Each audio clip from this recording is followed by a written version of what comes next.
Buenas, les habla el pastor Ardi Kulich de la iglesia de San Betel, ubicados aquí en Miami, Florida, Estados Unidos. Bueno, un saludo especial para toda la congregación de Betel esta mañana. A la mayoría de ustedes los estoy viendo en la semana, ya sea a través del Ministerio de Comida, de Compasión o por trabajo, etcétera. Los he podido ver, pero a muchos de ustedes tampoco, también no los veo. Así que saludos a todos ustedes este día. Lamentamos con ustedes no poder reunirnos aquí en el templo juntos. Así que estamos aquí pocos, pero cada uno está en su casa y de allí podemos, aunque sea por medio de Facebook Live, estar juntos. Queremos orar antes de comenzar con el tema de esta mañana. Amante Padre Celestial, te damos gracias, Padre, este día tan lindo. Este domingo, Padre, tu día, primer día de la semana, que podemos apartar voluntariamente para celebrarlo, para compartirlo contigo. Gracias, Padre, gracias por darnos un día de descanso. Gracias por descansar un día, después de haber creado todo, Padre, para también darnos ejemplo a nosotros y establecer ese patrón, ese ideal de descansar a cada 7 días, un día, Padre, en los cuales podemos y debemos acercarnos a ti, alabarte, adorarte, agradecidos por tus bendiciones en la semana y también para buscar palabra tuya.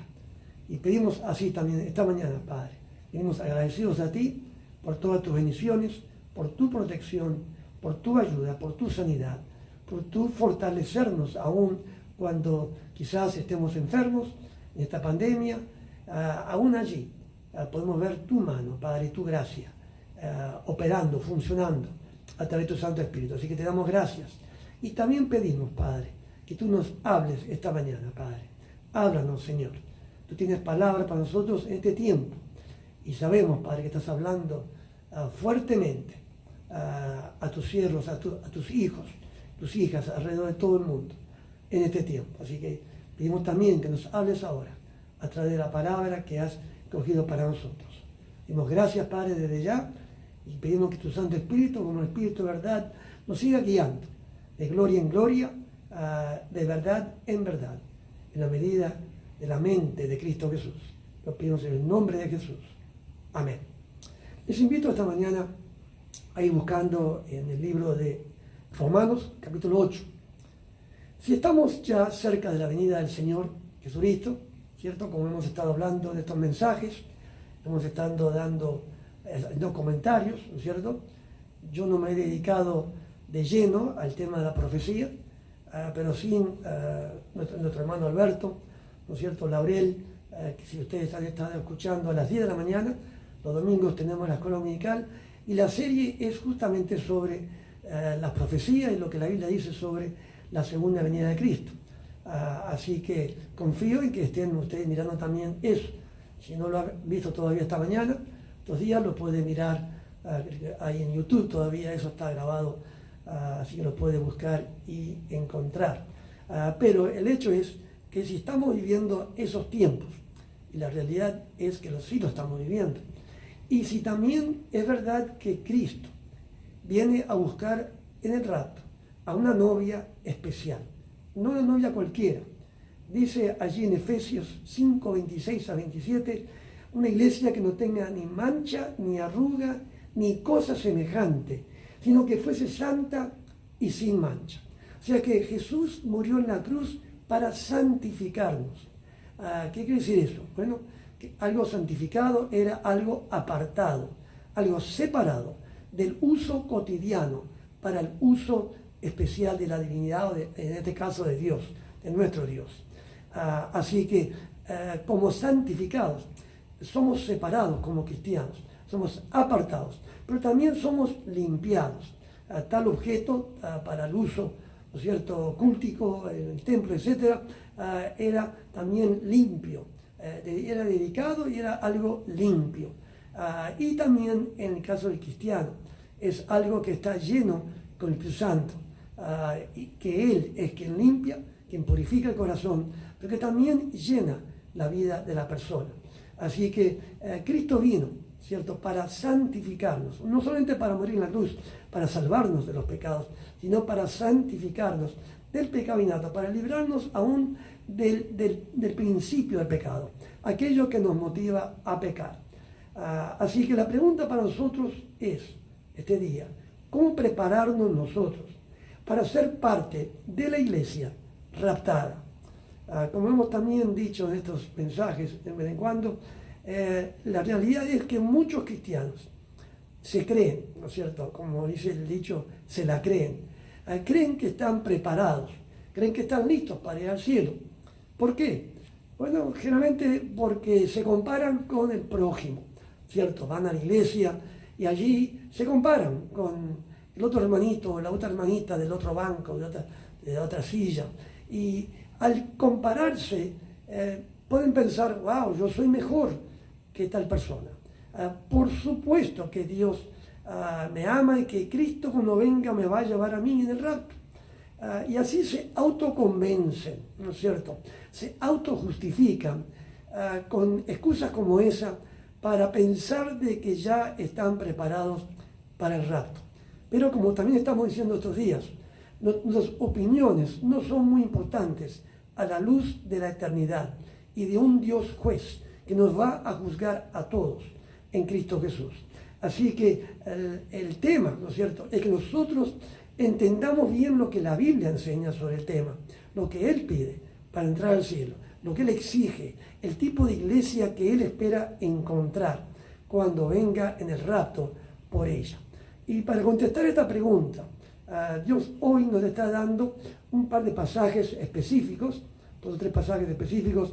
El primero se encuentra, como ya anuncié al comienzo, ahora, en Romanos capítulo 8, donde se contrasta la vida según la carne y la vida según el espíritu. Así que el tema de hoy, ¿cierto?, es ese, el contraste de vivir según el espíritu versus vivir según la carne. Porque como vamos a ver, si estamos viviendo según la carne, no vamos a estar en el rapto. Si vivimos según el espíritu, entonces sí, podemos creer, podemos tener fe y confianza y reposo en la seguridad de que sí estamos listos, ¿cierto? Y estamos preparándonos para estar en ese rapto con la iglesia, con la novia, aquella novia por la cual Él murió también en la cruz del Calvario. Miremos juntos, ¿cierto? Miremos juntos versículo tras versículo, aquí un momentito, en Romanos 8, para que usted vea cuán contundentemente, cuán directamente Pablo aquí, escribiéndole a los romanos.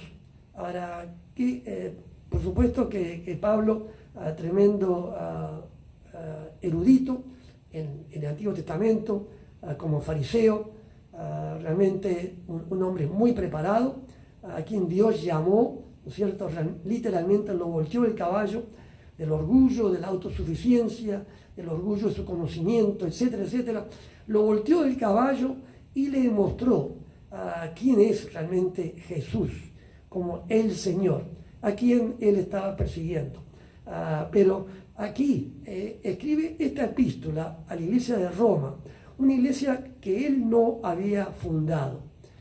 Él escribe esta carta a una iglesia que no había fundado.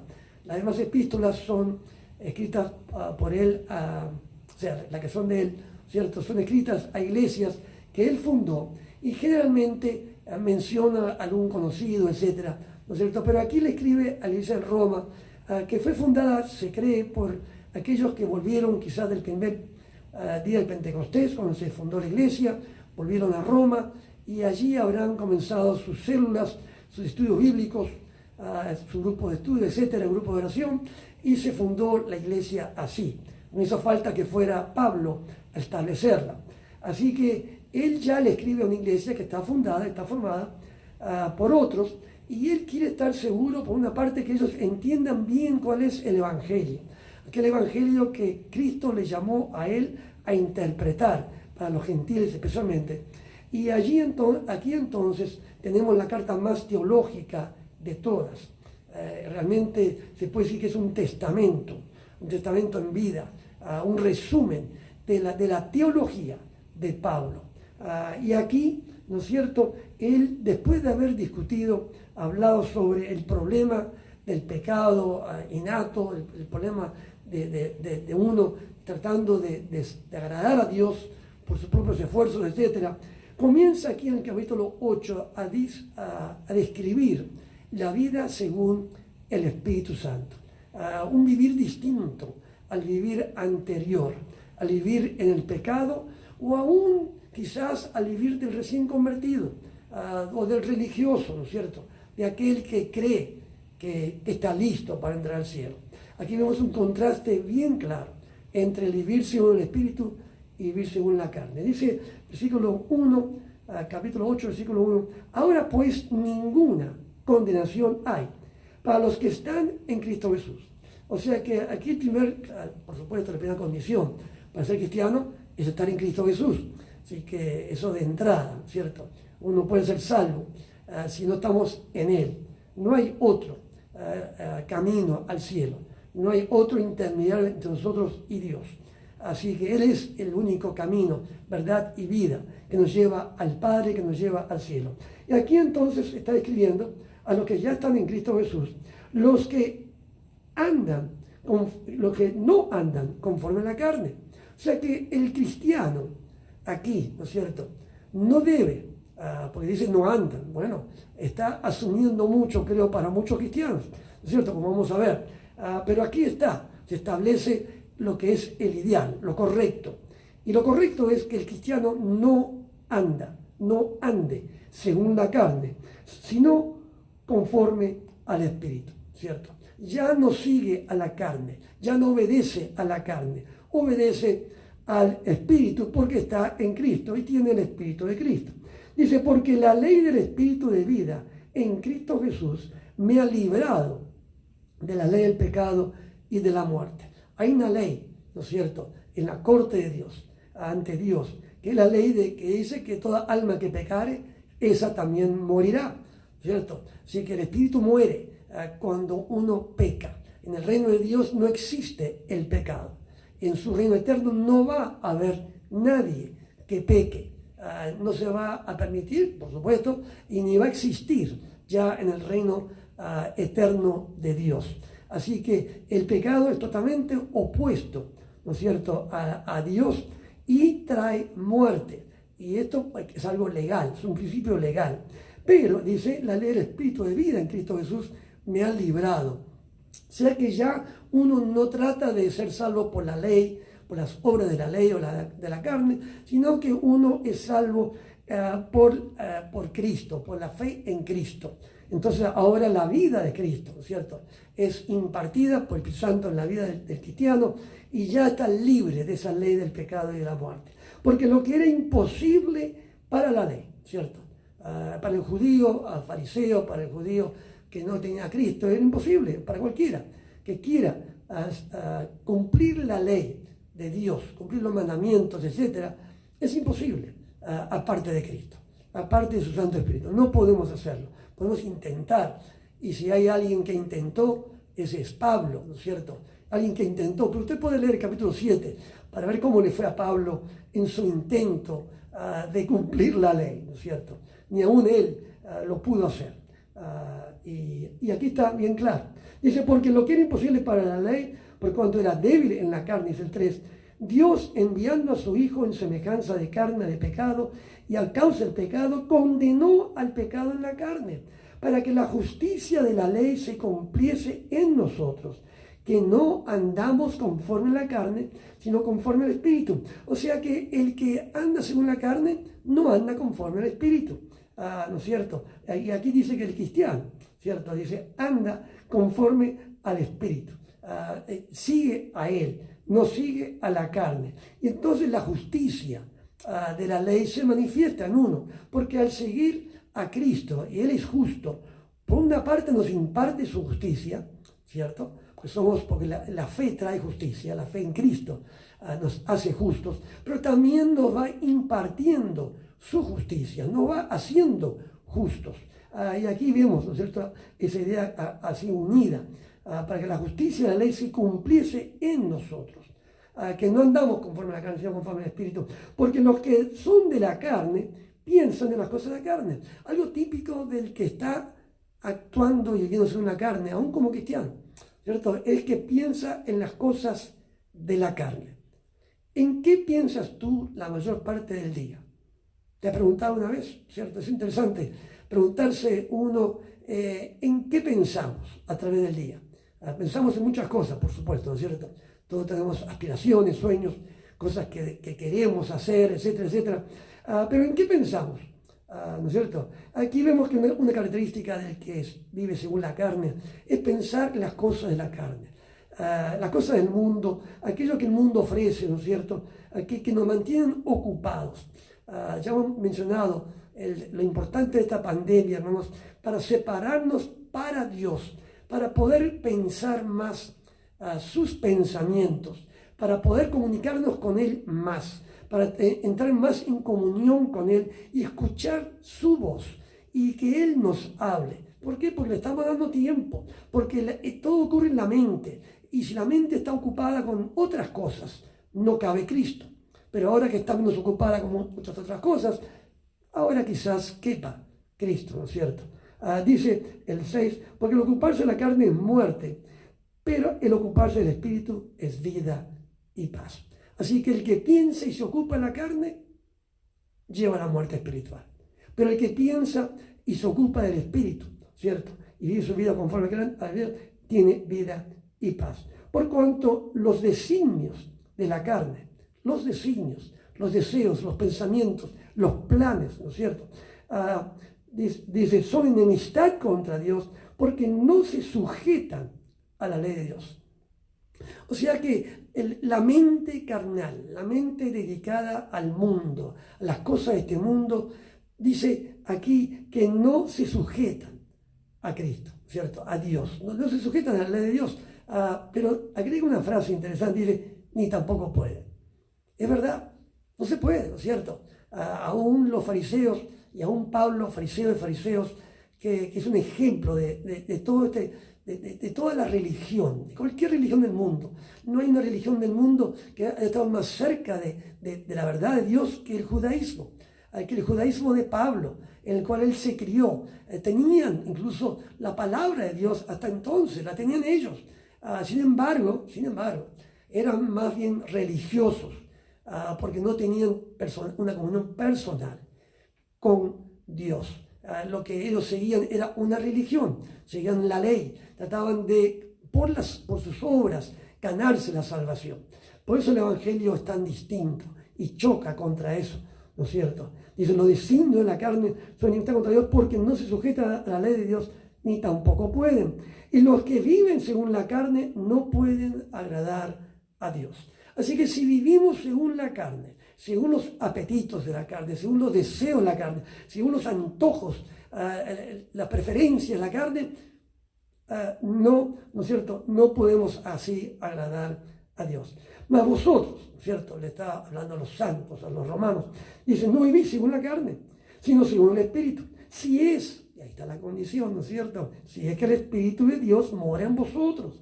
Y si alguno no tiene el Espíritu de Cristo, no es de él. Esto ya lo hemos mencionado hace poquito también en otro mensaje, de que uno nace del Espíritu. Cualquier persona que es cristiana ha nacido del Espíritu de Dios y tiene al Espíritu de Dios, ¿no es cierto? Quizás no es tenido totalmente por él, ¿no es cierto? Pero sí, él tiene al Espíritu de Dios en su corazón. Dice, pero si Cristo está en vosotros, el cuerpo en verdad está muerto a causa del pecado. Porque este cuerpo, ¿no es cierto?, no va a heredar el cielo. A carne y sangre heredar el cielo. Mas el Espíritu vive a causa de la justicia. Así que la parte espiritual nuestra está viva, porque tenemos nueva vida en Cristo. Y si esta casa humana se deshaciere, como dice Pablo, tenemos otra casa espiritual que nos aguarda, ¿no es cierto? Un cuerpo glorificado, porque el espíritu ya está vivo. Nuestro espíritu ya está vivo, aunque el cuerpo, ¿no es cierto?, está sujeto a las leyes del pecado de la muerte y va a morir un día o queda aquí, ¿cierto? Pero no entra en el reino de Dios. Y si el espíritu de aquel que levantó los muertos a Jesús mora en vosotros, el que levantó los muertos a Cristo Jesús vivificará también vuestros cuerpos mortales por su Espíritu que mora en vosotros. Así que, hermanos, deudores somos, no a la carne, para que vivamos conforme a la carne. ¿No es cierto? Porque si vivís conforme a la carne, moriréis. Mas si por el Espíritu hacéis morir las obras de la carne, viviréis. Así que aquí Pablo está reconociendo, ¿no es cierto?, que este ideal, sí, es el ideal, pero que todavía ellos quizás estén haciendo, ¿no es cierto?, obras de la carne. Estén todavía practicando obras de la carne. Pero ¿cómo se matan? ¿Cómo se dejan de hacer? Bueno, por el Espíritu. Dice, mas si por el Espíritu hacéis morir las obras de la carne, viviréis. Así que si tenemos la meta, ¿no es cierto?, y espero que sea tu meta en este día, y si no la tienes todavía, ponte esta meta, ¿no es cierto?, en tu vida, de llegar a ser parte de la cena de la boda del Cordero, de ser parte de la novia de Cristo, a la cual Él viene a buscar pronto en un rapto, donde nos va a raptar, donde nuestro cuerpo humano, como lo vemos ahora, será glorificado, será transformado. Y si estamos muertos, con muchos cristianos han muerto ya, ellos van a resucitar y también tomar un cuerpo glorificado para juntos reunirnos con Cristo en las nubes e ir al cielo y luego del juicio y todo eso estar allí en la cena de la boda del Cordero. Así que todo esto, si es nuestra meta, entonces nosotros debemos querer por el Espíritu Santo hacer morir toda obra de la carne en nuestra vida. Para esto, bueno, sigue el pasaje es tremendo, ¿no es cierto?, porque todos los que son guiados por el Espíritu de Dios, estos son hijos de Dios, pues no habéis recibido el espíritu de esclavitud para estar otra vez en temor, ¿cierto?, porque el pecado trae temor, sino que habéis recibido el espíritu de adopción, por el cual clamamos, Abba, Padre.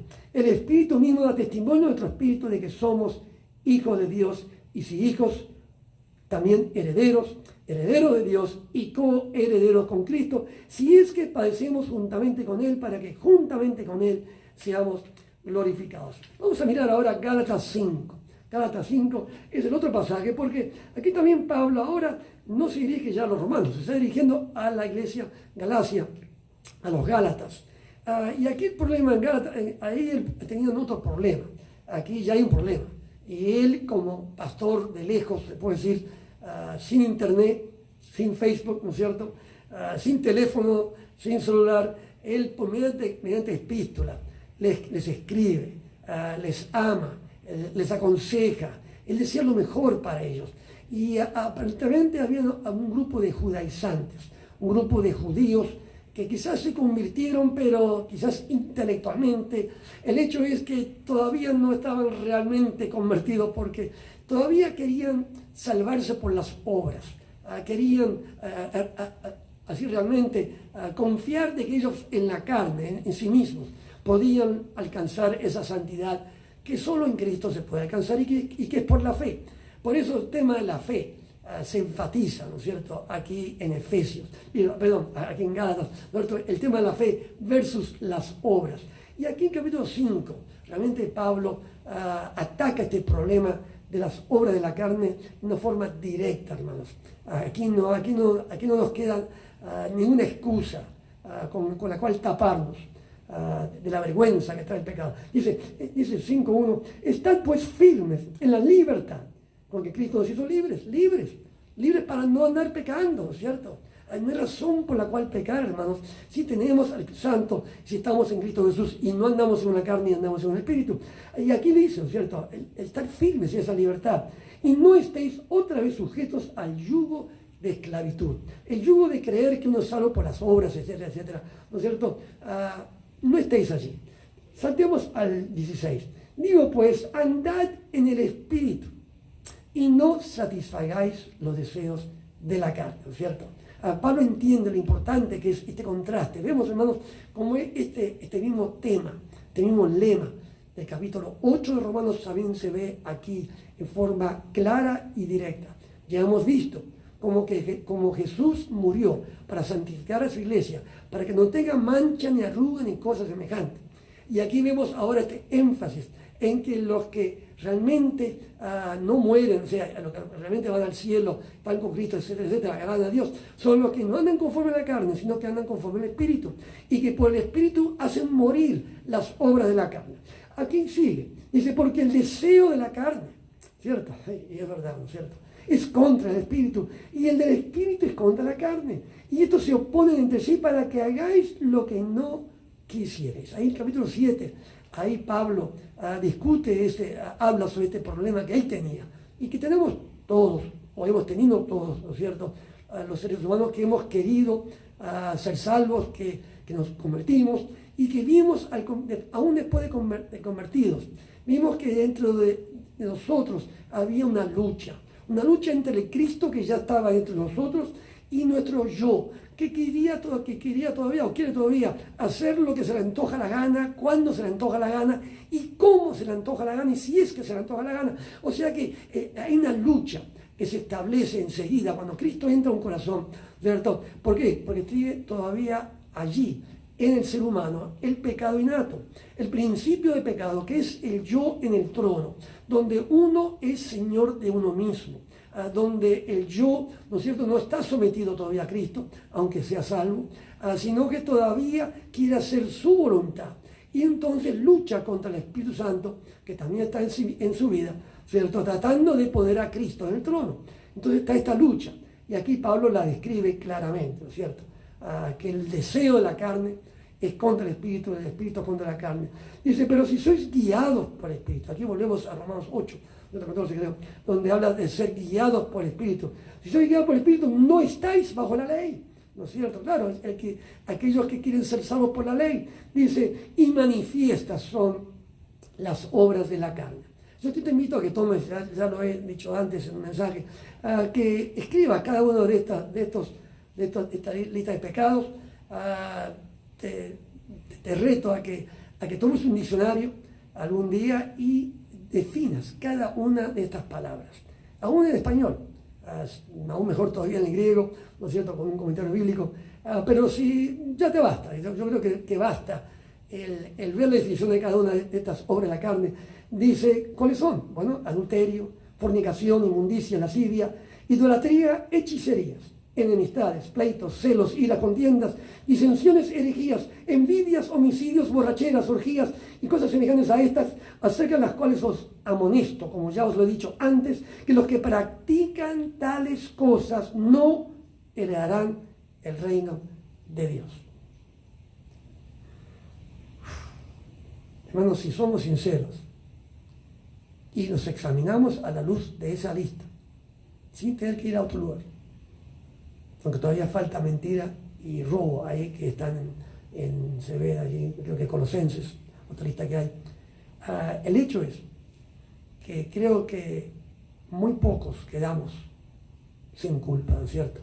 Porque es más fácil quitarnos quizás los pecados de la carne obvios, pero los pecados del espíritu, esas cosas que siguen en miembros de la Junta por años y años, esas cosas que siguen en miembros de la iglesia por 30 años, ¿no es cierto? Aquellos que no han perdonado todavía, al que le ofendió como niño, al que le abusó, lo que sea, ¿cierto? Sea cual sea el pecado, aquel pecadito que tienes, ese aguijón, esa cosita que tiene que nadie sabe, ¿cierto? Esa pornografía, lo que sea, el mentir, esos pecados que tiene. Bueno, aquí dice que los que practican tales cosas no entrarán en el reino de Dios.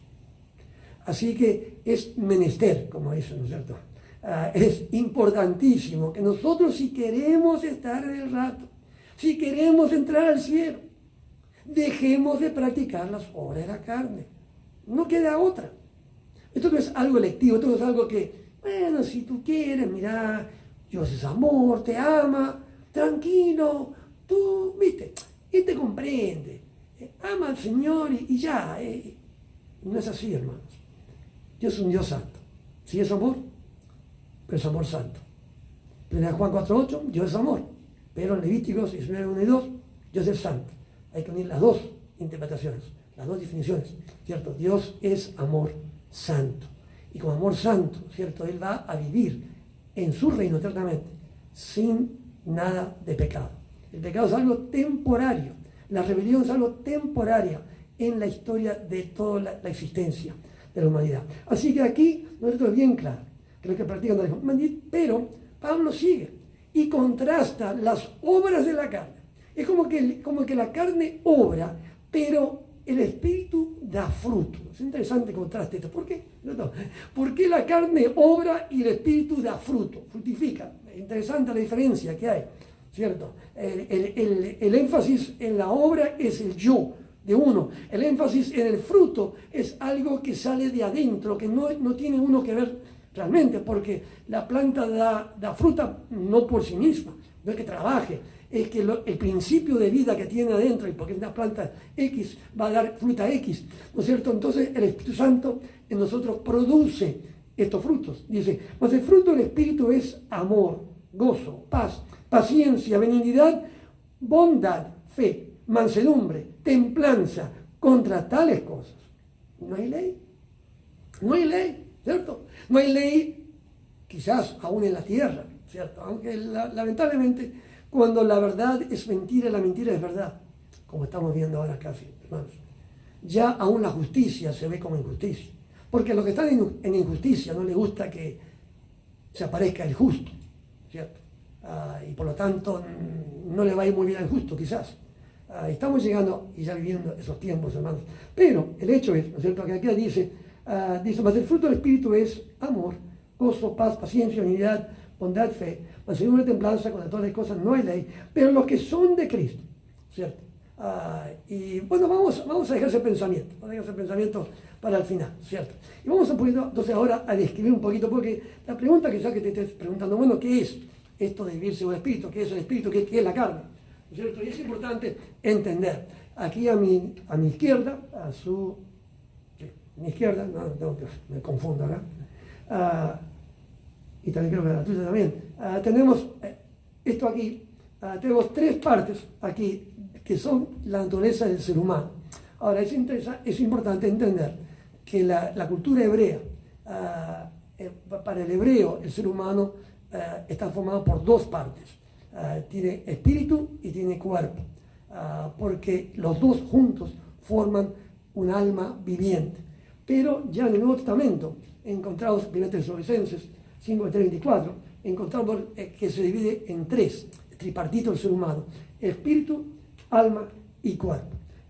Y dentro del alma, vemos aquí, encontramos la mente, ¿no es cierto?, y las emociones. Así que vamos a ver un poquito, a describir cada una para que usted pueda entender a qué se refiere Pablo cuando está hablando aquí de la carne, etc. En primer lugar tenemos el área del espíritu.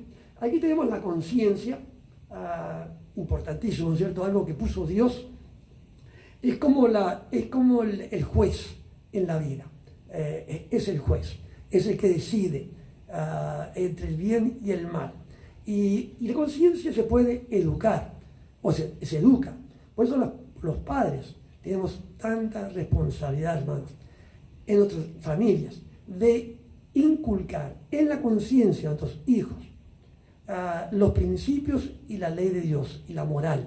Porque el niño nace en pecado y usted ve el orgullo, ve el egoísmo del niño ya a temprana edad, ¿cierto? Y todo eso hay que irlo moldeando según la palabra de Dios. Dios nos da a nosotros la responsabilidad, el deber de educar a nuestros hijos en la disciplina del Señor, según la palabra del Señor.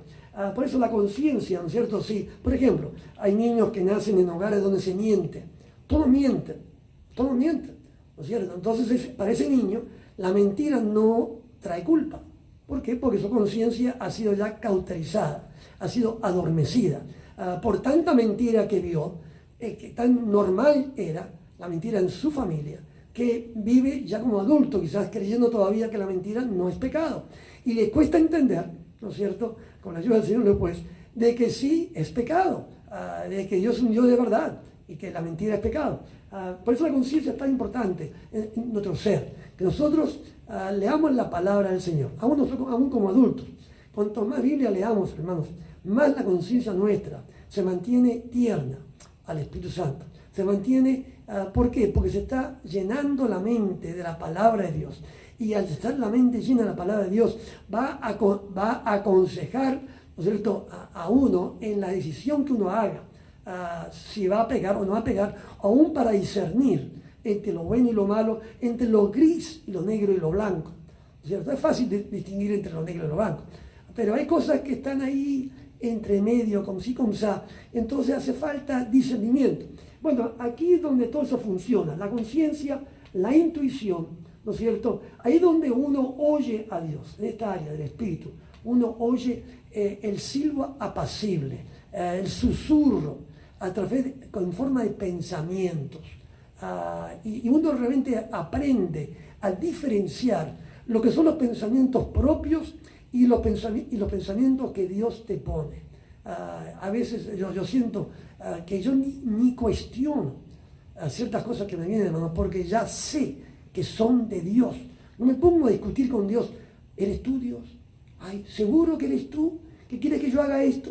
No, ya lo sé, porque ya reconocí que la voz es de Él. A veces no es tan clara y a veces tengo que discernir la voz, pero tantas veces es tan claro, ¿cierto?, cuando Él habla. Por eso allí en el área del Espíritu es donde ocurre esto. Y también vienen los frutos del Espíritu Santo. Vienen a través del área del Espíritu. Esta parte, ¿no es cierto?, es la que perdura para siempre. Siempre perdura esta parte, que es la del Espíritu. Tenemos entonces, tenemos el cuerpo, obviamente, que es la parte física, lo que vemos del ser humano. Ahí tenemos los 5 sentidos. Creo que hablan de un sexto sentido. Está el balance, que no sé si es un sentido, pero es importante, etcétera. O sea que yo creo que son más realmente, pero bueno, vamos a dejar a los 5 principales. Tenemos el área del sexo, también importante, ¿cierto?, para la reproducción, ¿cierto?, y el gozo de la pareja. Tenemos el hambre y la sed. También el cuerpo tiene que comer. Para fortalecer todo esto tiene que comer el cuerpo y tiene que tomar agua. Así que la sed, importante. Y también tenemos el sueño, perdón que se me olvidó después la N allí, y el descanso. También muy importante para que todo esto funcione correctamente. Tiene que haber descanso. El cuerpo tiene que descansar. Así que tenemos el cuerpo. Ahora, en la muerte se separa el cuerpo del espíritu. Se separa, ¿cierto? Ahora, lo que lo mantiene unido al espíritu en vida es esta área aquí, que es el alma. Es el alma. Y el alma podemos distinguir 2 áreas dentro del alma. Una es la mente y la otra es las emociones. En el área de la mente tenemos el conocimiento, todo lo que uno sabe, uno conoce, porque ha estudiado, por ejemplo, uno ha leído, conoce, el saber. Tenemos la lógica, la razón, los pensamientos. Todo esto ocurre en el área de la mente, que utiliza el cerebro. Está el cerebro como el órgano físico y el cerebro piensa, o sea, están los pensamientos dentro del cerebro. Y tenemos ahí, entonces también tenemos el tema de la tradición, las costumbres, las creencias que vamos heredando, ya sea religiosas o ya sea de familia o culturales de un país, etc. Así que tenemos todo esto que funciona en la mente. Y la otra área que tenemos es las emociones, con los sentimientos, con los gustos, con las reacciones que hacemos, ¿no es cierto?, que tomamos ante ciertas cosas. Así que este tema, el área de las emociones, el área de la mente dentro del alma. Ahora, este orden es un orden ideal, es el orden perfecto, porque aquí arriba del espíritu se encuentra Dios. Se puede poner aquí el dibujo, Dios, y acá abajo se pone el mundo, el medio ambiente. Entonces Dios, a través de todo esto, nos usa en el medio ambiente para ser sus siervos, para obrar para Él. Así que esto es el ideal. Ahora, ¿qué pasó cuando pecó Adán y Eva? Cuando ellos pecaron, esto se volvió al revés. Lo he oído escrito así, ¿cierto? Y esto es una de las maneras que se puede representar esto. Yo entiendo eso. Se puede poner en un círculo, se puede poner en círculos, etcétera, etcétera. Hay diversas maneras de representar lo que es el ser humano y sus partes, etcétera. Pero me gusta esta forma, ¿por qué? Porque establece una jerarquía, una jerarquía. Se ve que va de Dios hacia lo físico, hacia el cuerpo, de mayor a menor en importancia, ¿no ¿no es cierto? Esto queda, esto no va al cielo, esto se deshace, esto no funciona cuando el ser humano está muerto y solo queda el espíritu allí que duerme hasta la resurrección. Pero en la resurrección vuelve a tener un cuerpo glorificado y ya entonces funcionan, creemos, las tres cosas nuevamente. Así que el cuerpo glorificado del ser humano, el rapto, por ejemplo, ya tenemos entonces las tres para formar y ser un alma viviente, como dirían los judíos, al tener la parte espiritual y la parte física, nuevamente. Y aún los que van al infierno, van después de una resurrección y van con un cuerpo. Así que esto es temporaria, la separación del espíritu con el cuerpo. Ocurre ahora, pero una vez que uno resucita, o es para el cielo eternamente o es para el infierno eternamente, con un cuerpo. Ahora, aquí hemos puesto aquí entre medio, esta frase aquí, la carne. Ahora, si la parte del espíritu es la parte donde Dios se comunica y todo esto está afectado por el mundo, entonces aquí yo defino, ¿cierto? Yo he definido que la carne no es solamente, por supuesto, como muchos analizan, en la parte física, no está Pablo describiendo la parte física del ser humano, al decir la carne, el que anda según la carne, está describiendo sí el cuerpo, pero todo esto que tiene que ver con el uso del cuerpo incorrectamente. Entonces ahí entra el tema del alma. Por eso aquí hemos puesto acá la carne para describir todo esto funcionando en contra de la voluntad de Dios. Ahora, se me estaba pasando el hecho de que cuando Adán y Eva pecaron, esto se revolvió, se puso al revés. Entonces, ¿qué pasa? En el pecador, Dios está acá abajo. O sea, esto queda al revés. Entonces, arriba queda el cuerpo. ¿Qué quiere decir eso? Que el ser humano se maneja por el cuerpo. Sus gustos físicos controlan todo su pensar y su actuar casi. Los más espirituales son controlados quizás por la mente del alma. ¿Okay? No el cuerpo quizás, pero sí todavía el alma. Y Dios, espíritu, es la última parte de importancia en su vida. En Dios no piensan, en Dios no creen, etcétera, etcétera. ¿Cierto? En el pecador, lo último que hay en el ser humano de importancia es el espíritu. Se manejan según los gustos y necesidades físicas, número uno. Luego las emocionales, porque vemos eso fácilmente, ¿no es cierto? Cuando alguien no puede ganarte con un argumento, ¿qué hace? Grita, ¿no es cierto? Se enoja, menciona a tu madre, tu abuela, etcétera, ¿no es cierto? ¿Okay? ¿Por qué? Porque no puede ganarte a tu argumento que apela a la mente. Un argumento apela a la mente, pero el individuo en pecado especialmente se reduce, se va a las emociones rápidamente cuando no puede vencer de otra manera.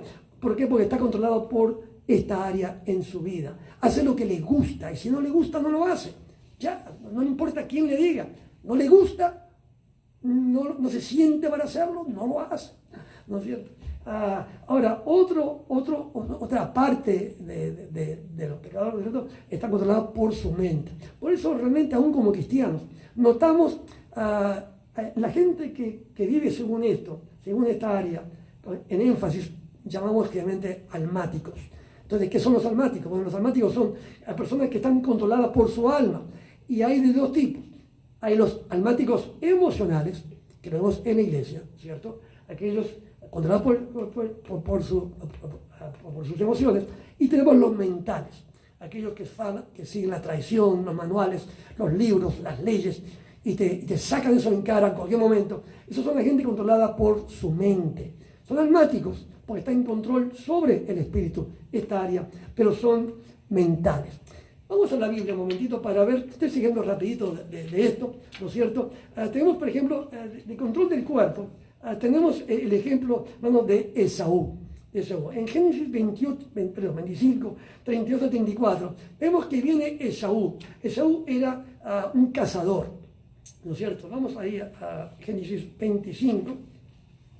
Miren lo que dice acá, 30, dice 29. Y hizo Jacob un potaje, y volviendo Esaú del campo cansado, dijo a Jacob: te ruego que me des a comer de ese guiso rojo, pues estoy muy cansado. Por tanto fue llamado su nombre Edom. Y Jacob respondió: véndeme en este día tu primogenitura. Entonces dijo Esaú: he aquí, yo me voy a morir, ¿para qué pues me servirá la primogenitura? Y dijo a Jacob: júramelo en este día. Y él le juró y vendió a Jacob su primogenitura. Entonces Jacob dio a Esaú pan y de guisado de las lentejas, y él comió y bebió, y se levantó y se fue. Así menospreció Esaú la primogenitura. Bueno, qué triste momento, uno de los pasajes más tristes que hay en la Biblia. Bueno, si el valor de una primogenitura, y este hombre lo vende por un plato de lentejas. Por un plato de lentejas. ¿Qué indica eso, hermanos? Indica un ser humano totalmente controlado por esta área. Totalmente controlado por esta área. No podía vencer su yo, ¿cierto? Su yo no podía vencer el deseo, el hambre que tenía acá, el cansancio. Quería comer y no importaba el precio. Estaba dispuesto a entregar su primogenitura. Hermano, él recibía con eso el doble de herencia del hermano. El doble de herencia del hermano iba a recibir él por ser el primogénito. Y todo eso lo vendió por un plato de comida. Quizás uno de los platos de comida más caros de la historia, en la humanidad.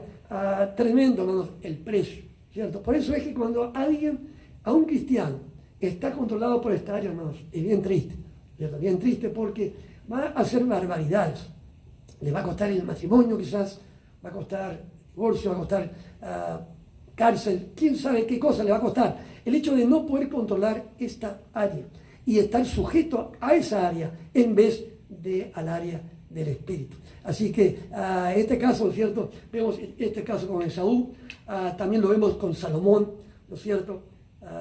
1000 mujeres entre esposas y concubinas, y lo peor de eso, lo peor fue que le llevaron su corazón, le torcieron, le llevaron a torcer su corazón, y él le dio los gustos a ellas en su idolatría, y les puso sus dioses en el templo de Jehová, que él había edificado. Él pone los ídolos de sus esposas, ¿no? Algo trágico, algo terrible, ¿no es cierto? Vemos el control del sexo en la vida de este hombre, obviamente, ¿no es cierto? Para tener 1000 esposas, un hombre que está controlado, obsesionado con el área del sexo y todos los placeres que eso trae. Otra área, ¿cierto? Otra área de control es el área de las emociones. Aquí vemos a Pedro, en Juan 13, 8 y 9, ¿cierto? Cuando viene Jesús a lavarle los pies a Pedro, vemos que él viene y entonces Pedro, horrorizado, ¿no es cierto? Emocionalmente, hermanos. Emocionalmente, almáticamente, se horroriza. En ese momento no le importa el por qué Jesús lo está haciendo. No piensa que Jesús sabe más que él. No piensa que Jesús es el Señor, es el Maestro, es el Rabino, y él tiene derecho a hacer lo que se le antoja la gana. Y si él quiere lavarte los pies, te lo va a lavar. Entonces, no piensa en nada de eso, solamente piensa en lo que él cree que es correcto. Dice: ay, no me vas a lavar los pies. Entonces Jesús le dice: mira, entonces no tomas parte conmigo. Ay, Señor, lávame los pies y la cabeza. En un segundo fue del 0 al 100, ¿cierto? En un segundo fue de la emoción total a la entrega total. ¿Qué indica eso? Emoción, pura emoción, hermano, ¿cierto? Y es fácil ver, ¿cierto?, que por temperamento, etcétera, Pedro era un almático del lado emocional. Y así, como ya hemos dicho, hay muchos cristianos, ¿no es cierto?, que todavía como cristianos se dejan controlar por las emociones, hermanos. No por la mente ni por el espíritu, sino por las emociones. Hablan antes de pensar, ¿no es cierto? Creo que todos hemos tenido ese problema, ¿no es cierto? Hemos comido zapato, como dicen en inglés, muchas veces, porque metimos la pata, como uno dice, hablando cosas que no debió haber uno hablado por no pensar antes. Por eso a veces hay que respirar y contar hasta 3, 10, lo que sea, ¿no es cierto? A veces antes de responder a ciertas cosas, para no caer en ese problema. El hecho es que Pedro típicamente, ¿no es cierto?, demostró esta actitud emocional. También lo vemos, ¿no es cierto?, en otros ejemplos allí en la Biblia. En cuanto a la mente, tenemos el ejemplo de Marta, ¿no es cierto? Marta. En Lucas 10, 40, vemos aquí que Marta se le queja a Jesús Porque cuando él vino a visitarlas a ellas, ¿no es cierto? Su hermana María estaba, estaba a los pies de Jesús, pero ella estaba cocinando, limpiando, preparando. Es típico, ¿no es cierto? ¿Cuántas mujeres uno puede ver así? Aún en la iglesia, ¿no es cierto? Entregada totalmente a las cosas de hacer y hacer y hacer y hacer. Pero hacen tanto hacer que descuidan el ser, que descuidan lo más importante. Y aquí Jesús le dice a ella, respondiendo Jesús le dijo, Marta, Marta, afanada y turbada estás con muchas cosas, pero solo una cosa te era necesaria, y María la ha escogido la buena parte, la cual no le será quitada. No le será quitada, ¿cierto? O sea que, hermanos, el almático, controlado por la mente, piensa cosas según su razonamiento, según su lógica, pero que quizás no sean la voluntad de Dios, ¿cierto? El hecho que te viene a la mente no quiere decir que sea de Dios. Por eso hay que discernir y hay que llenar la mente con la palabra de Dios. Por eso la mente es tan importante de que uno lea la Biblia todos los días para grabar. Es como una computadora, uno graba la mente para que aún el pensar de uno sean las cosas que uno ha leído esa mañana, la palabra del Señor. Cuando la mente está llena de la palabra del Señor, hermano, ya menos piensa uno en tonterías, en cosas que son almáticas, que realmente son opinión nuestras o de otros. El tercer nivel, por supuesto el mejor, es vivir según el Espíritu, según el área del Espíritu. Aquí tenemos el ejemplo de María, justamente. María supo discernir el momento. El momento no era para lavar platos, el momento no era para limpiar la cocina, para que Jesús viera la casa bien aseada. El momento era para sentarse a los pies de Jesús y escucharle. Escucharle a Él. Darle tiempo. En esta pandemia, el momento es para darle más tiempo a Jesús. ¿Estás dando tiempo extra? Estamos en pandemia. Una buena excusa para dar tiempo al Señor, ¿no es cierto? Hay más tiempo. No llenes el tiempo extra con otras cosas. Y dejes a un lado a Cristo. Aprovecha el tiempo. María aprovechó el tiempo. Otro ejemplo de andar en el Espíritu es Juan. Otro ejemplo es David. Generalmente David anduvo en el Espíritu, en el tiempo que estaba viviendo, hermanos. Las cosas que decidió, el no vengarse de Saúl, hermanos, es una actitud del Espíritu. ¿Cuántos cristianos hoy día, hasta pastores que se han vengado y han hablado de venganza públicamente, aún por... horrible. Cuando David ya en su tiempo no lo hubiera hecho nunca. Hablar del ungido de Jehová, aunque era Saúl, ¿cierto? Así que en la Biblia está lleno de ejemplos de gente que andaban según el área del Espíritu. El Santo estaba en control y veía sus áreas. Así que vemos aquí entonces nosotros que este yo, se puede decir como que el ser, ¿no es cierto? Y está aquí, como vemos en Gálatas 5, este yo tiene que escoger o vivir según el Espíritu o vivir según la carne. Ahora, este yo está muy atado a esto. ¿Por qué? Porque nació en pecado. Nacimos en pecado. Entonces el yo está realmente ligado, está atado a todo lo que la alma y las emociones y el cuerpo quiere que haga. Entonces cuando Cristo viene al corazón, ¿cierto? Desde arriba para abajo comienza a jalar para arriba, a tirar para arriba, a traerlo para arriba el Espíritu Santo, para que sea como Cristo y deje de estar controlado por esta área. Una forma de ver todo esto es como una junta directiva. Vamos a imaginarnos que el ser humano es como una junta directiva. Tenemos el yo, ¿cierto? Como el presidente de la junta, de la compañía. Tenemos el secretario del espíritu, tenemos el secretario de la mente, el secretario de las emociones, el secretario del cuerpo. Estamos sentados a la mesa, ¿no es cierto? Y allí en esa reunión se discute, ¿no es cierto? Entonces la mente dice, bueno, yo creo que tenemos que hacer esto. La mente dice y expone su posición. Mientras que entonces vienen las emociones y dicen, no, yo no creo que eso deba ser, que eso sea una buena idea. Y así comienza la discusión. El yo tiene que decidir a cuál consejo, cuál idea va a seguir. Y así pasa en nosotros, ¿cierto? Nuestro yo tiene que decidir a quién va a obedecer, a quién va a seguir. Tiene que decidir quién va a tener la batuta. Hace unos años fui a ver un concierto de uno de los jóvenes de Betel y fue un lugar un lugar bien lindo, de la universidad y todo eso. Y estaba la orquesta sin el director y antes del concierto. Y cada uno estaba rascando, soplando, estaba haciendo cosas con sus instrumentos para afinarlo, para prepararlo, ¿cierto? Y estaban allí todos ocupados y había un ruido, eso era un caos, realmente, porque cada uno hacía lo que bien le parecía. Hasta que llegó este tipo, ¿no? Este individuo alto, viene y se para encima del podio allí. Y fue algo casi asombroso ver cómo se cayó todo ese grupo de músicos. Se callaron. Y al momento que este hombre levanta la batuta, hermano, todo ese grupo que estaba en caos se unió a lo que él les hacía hacer. En nuestras vidas va a haber caos. Va a haber caos si nosotros obedecemos a la mente, con su lógica, como David, que llevó el arca en un carro nuevo. Suena lógico, ¿no es cierto? Tú y yo lo hubiéramos hecho también. Ay, no, Dios se merece un carro nuevo, con una yunta de huellas, que nada, así, todo. Mi idea, no fue la idea de Dios. ¿Por qué? Porque Dios quería que levitas lo cargaran sobre los hombros. Entonces, si queremos agradar a Dios, tengo que hacerlo a su manera. A su manera. Entonces, el yo nuestro tiene que someterse al Espíritu. Al Espíritu. Ahora, ¿cómo se logra todo esto? Si estamos esclavizados quizás a la mente, si estamos esclavizados quizás de acá, porque somos amiguitos, ¿no? Del cuerpo, ¿no? Porque el cuerpo quiere dormir los domingos por la mañana, no quiere ir a la iglesia.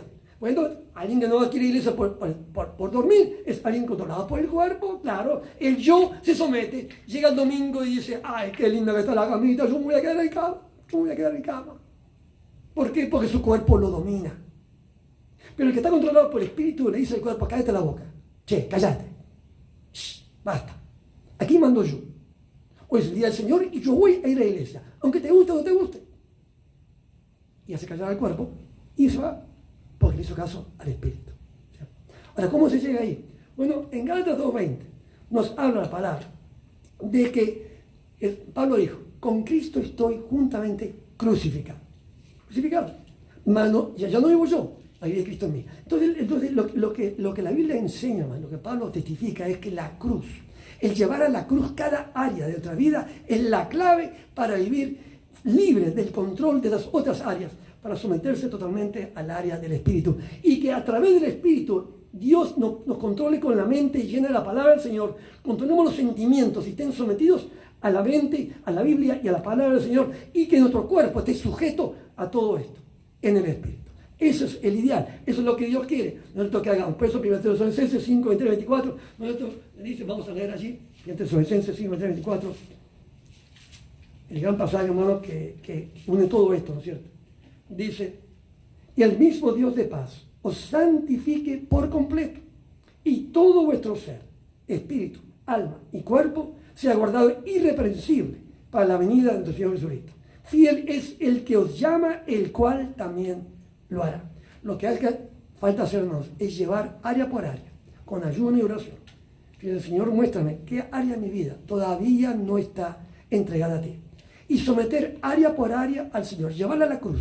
Señor, yo renuncio a mi control de esta área y te lo entrego a ti para que Cristo sea el Señor también en esta área en mi vida. Área por área tú haces eso, hasta que todo lo que Dios te ha mostrado, tú se lo has entregado. Entonces le pides que te llene con su Santo Espíritu, que te santifique por completo y que purifique tu corazón del pecado innato, para que tú puedas servirle en amor, para que tu yo esté sometido a tu área del Espíritu, así a Él, y que tu mente esté sometida al Espíritu, tus emociones a la mente y al Espíritu, y tu cuerpo sometido a Cristo Jesús también, para que como templo del Espíritu Santo tú seas un instrumento, según Romanos 5, de ser un instrumento de justicia para Dios. Romanos 6. Dios quiere usarte, pero no puede usarnos, hermanos, si estamos controlados por todo esto. Tenemos que estar controlados por el Espíritu. Amante Padre Celestial, te damos gracias para este día. Te agradecemos, Padre, por tu palabra, Padre. Te agradecemos, Padre, porque tú de estos tiempos nos quieres dar la fórmula, Padre, la clave para poder estar preparados, para poder estar listos para el día que tú vengas en el rapto a buscar a tu iglesia. Ayúdanos, Padre, a no hacer caso omiso a tu palabra, Padre. Estás hablándonos, Padre. Estás mostrándonos, Padre, que el camino a ti, Padre, es el camino de la cruz. Que así como Cristo tomó su cruz, ¿no es cierto? También nos invita a nosotros a tomar nuestra cruz. Para que llevemos a la cruz todo, Señor. De una vez y aún cada día, Padre. Recojamos nuestra cruz y la carguemos, Padre.